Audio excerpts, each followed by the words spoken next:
Friday morning, and what has become a regular event for us on Friday mornings, we are going to get an update on the COVID situation and other issues in Imperial County. With us on the telephone, socially distancing, Imperial County Chief Executive Officer Tony Rouhotas and Imperial County Public Health Department Director Janette Angulo. Good morning, Janette. Good morning, Tony. Good morning. Okay. Boy, we've been doing this for a while, haven't we? Yeah, you gave us George last week. We had a good time. You know, I'm allowed a day off from time to time. I checked my contract. It's in the fine print on the 843rd page. Okay. Okay, Janette, a lot of things happening. The federal CDC has said, okay, we're going to relax the mask mandate. So far, I have seen nothing from Sacramento nor from Imperial County. Where do we stand there? Yes, the CDC made an announcement that if you've been fully vaccinated, individuals can resume activities that they did prior to the pandemic. But I think that's the only piece that many are looking at. There is another section that says, yes, you can resume activities without wearing a mask, except where required by federal, state, local, and other laws, rules, or regulations. So, yes, in California, we look at what CDC recommends. And then the different state departments, so for example, California Department of Public Health or the Department of Industrial Relations or Cal-OSHA, they look at that and then they update their regulations, their guidelines, their standards to match up if that's what the state of California is going to adopt. So at this point in time, we remain as is, and there are still requirements to wear face coverings in certain situations. Okay, and that, of course, is subject to change, as you mentioned, at the state level. They are studying the issues, and we'll see what happens. But the governor has basically said June 15th, pretty much all bets are off. So, you know, we're a month away from that. Yeah, so that's called Beyond the Blueprint. And so we are working with the state on, guidelines. We are actually part of a work group that's looking at those documents that are being developed currently to help guide our response after June 15th. So a lot of what had been tied to the blueprint will be retired on June 15th. So that will include guidance tied to the different industries and sectors. Okay. And, continuing on with in that area, effective yesterday, kids 12 and over can now get the Pfizer vaccine. Yes, that is correct. The Pfizer COVID-19 vaccine was authorized by the FDA on Monday, and then a series of meetings took place. So CDC met and recommended the vaccination for 12 to 15-year-olds, and then the Western Committee, and then finally California Department of Public Health. And that announcement was made very late on Wednesday, and yesterday we started vaccinating people over 12 years old in Imperial County. So, yeah, exciting news. Okay, and the word is they are working, and they expect by fall perhaps kids 2 and over will be able to be vaccinated. Yes. So that is part of the goal, that by the fall that happens. So we're working as hard as we can. And when I say we, it's all vaccine providers, it's, other agencies trying to help out with, the vaccination efforts. So it's a collective effort. Okay. And I know there are a number of clinics scheduled. Are we at the, okay, you don't need an appointment, just walk in. If we've got the vaccine, you can get it stage yet? Many providers are, including the local health department, and we look at different areas in our community to announce those opportunities. We are no longer just doing the electronics, so the myturn.ca.gov, but we're actually out in some communities handing out flyers. So you may see some of our clinic flyers at a post office, at a grocery store, at a gas station. Actually, we dropped off some flyers at gas stations. So many different places. And then we're also doing a lot more advertising of the number, the 833-422-4255, to make an appointment if someone doesn't have access to the internet. So doing quite a bit of outreach. Okay. And as I said, I know there are several clinics coming up this weekend. And, it's your choice whether you get vaccinated, but the idea that it is safe has pretty well been proven. Yes, it is safe. Vaccines have gone through clinical trials. Vaccine safety, it's looked at very carefully by FDA, by different committees at the federal, at the state level. And yes, they are proven to be safe and effective and highly, highly recommended. There's plenty of benefits to getting a vaccine.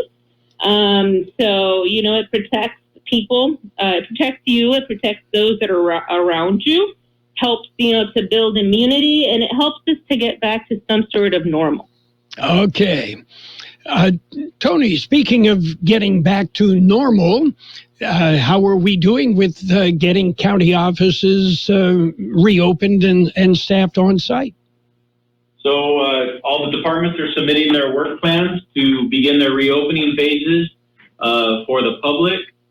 Staff is being brought back. Staff begun brought back the numbers. We had a lot of telecommuters. They over the last couple of weeks have been returning back to the office space, starting to get back into the normal swing of things. The one positive thing that this has brought forth is people learning how to do some of this stuff remote, and also how we can improve. So you will see some improvements coming forward, as well as what you'll be able to do online and not actually have to come in the future, which is advantageous to all of us. Sometimes it takes away from our busy schedule to have to come wait in a line. So we do think we're making some proper progress in that way as well. So things are coming. We actually want to be ahead of where the June 15th deadline is. We want to be able to have everything we have needed to be open, ready prior to that, and be ahead of the actual state. Okay, so we are moving forward on that, and some of the things already being staffed on site, right? Yes, sir. Okay. And what else is exciting in Imperial County? Right now, we spoke with the city of El Centro, and we've looked around at the various cities. Paul, we are ready for a period of growth, and we see that happening in the county, in the unincorporated areas. Yeah, there's a lot going on. I mean, there's a lot of construction. I think one awesome project that was displayed last Friday and this week was the tiny home project, and the project brought forward IVC and the housing issue that they have with students, and the collaboration with the city of El Centro and the partnership with Imperial County, and how the funding came together in making that happen. With that happening, there's also a lot of wraparound services that need to occur. So true team community effort there, and it's just really nice to see. Okay. And Janette, back to you.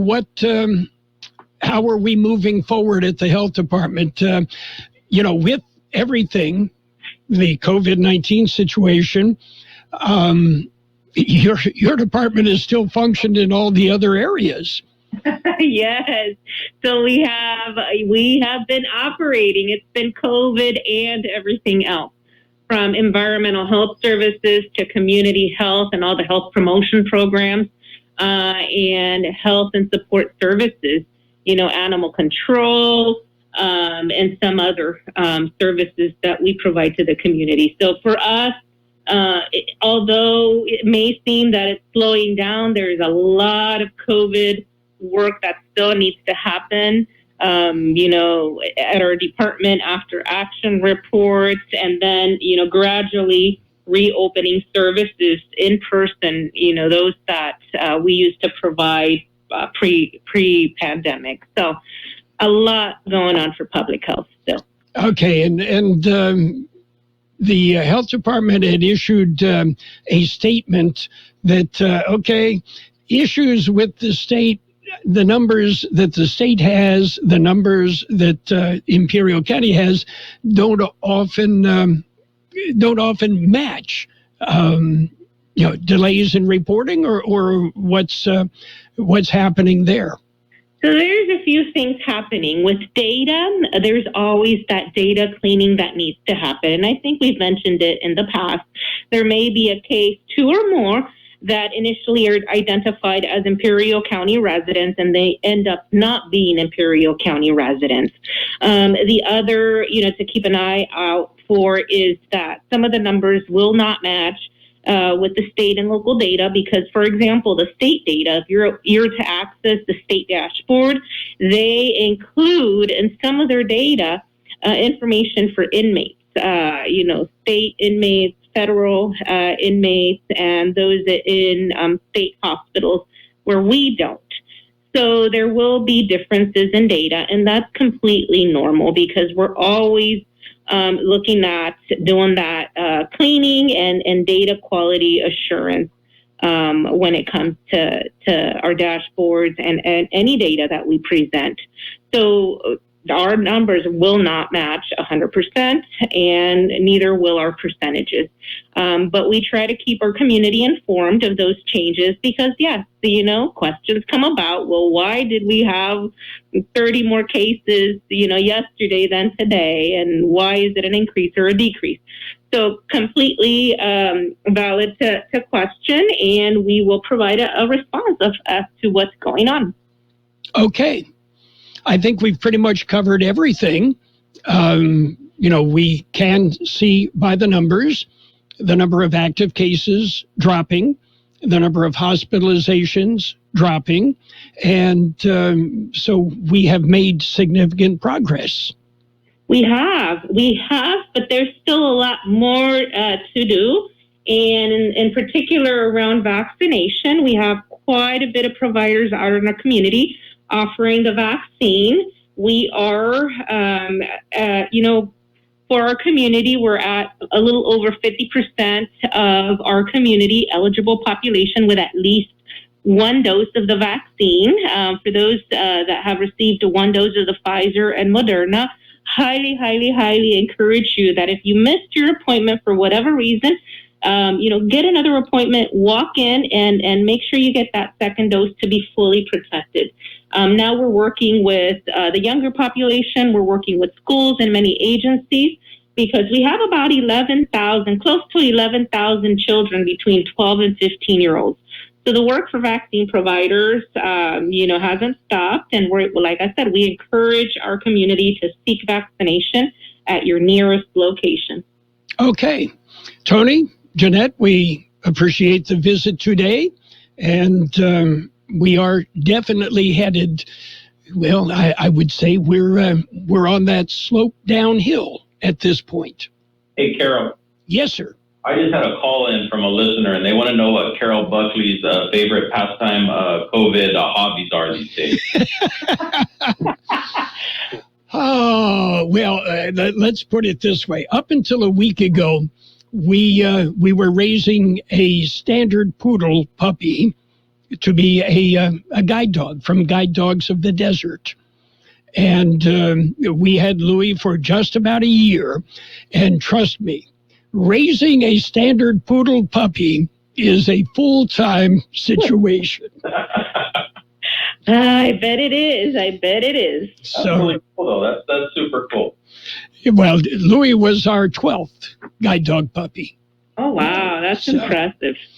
Okay. So now you know how my wife and I have spent the last year, hunkered down in the Buckley bunker and, trying to keep our sanity. We're gonna have to turn this around. Janette and I are gonna start calling you and George and interviewing you guys on the phone. I am a terrible interview. I'm used to being on the other end. Okay. Janette, Tony, we appreciate the visit. Both of you have a great weekend and be safe. You as well. Thank you, sir. Take care. Imperial County Air Pollution Control District provides you with air quality reports daily. How is your air quality today? Check current air quality conditions in Imperial County at imperialvalleyair.org. You can sign up for free air quality alerts to be delivered directly to your email address, or you can download the Air Quality Alert app to your mobile device today. Stay informed with Imperial County Air Pollution Control District.